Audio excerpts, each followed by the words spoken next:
pretty much all the smartphones released in the last months feature an all-screen design, which almost automatically carries a notch with it. But I guess at this point most people have gotten used to that.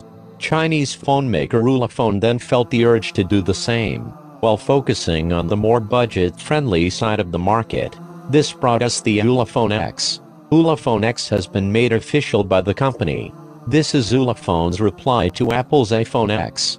It comes with the notched screen, iPhone X-like dual camera, and supports wireless charging. You get a 5.85-inch HD IPS LCD capacitive touchscreen that displays stunning visuals. The screen has 1512 x 720 pixels in resolution and 286 pixel per inch density, delivering clear videos. It has GFF full lamination and stretches up to 78% screen-to-body ratio. The Ulefone X is a beautiful device for its price range, coming with a full-screen design and sporting a 5.85-inch display encased in a full glass body both front and back. The smartphone also packs a power and efficient MediaTek MT6763 processor along with 4 GB of RAM and 64 GB of internal storage.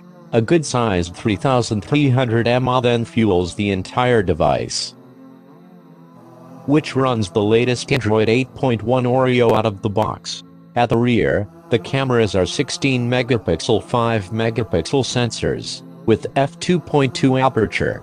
The cameras comes with voice, optical zoom, HDR, ISO settings, 5P lens, dual-tone LED flash, and other internal features. While the 13 megapixel selfie camera and supports Face ID with fast and wireless charging technology, with the fast charging feature. And the only certainties we have at the moment are the rear-mounted fingerprint scanner and the Android 8.1 Oreo operating system at the factory.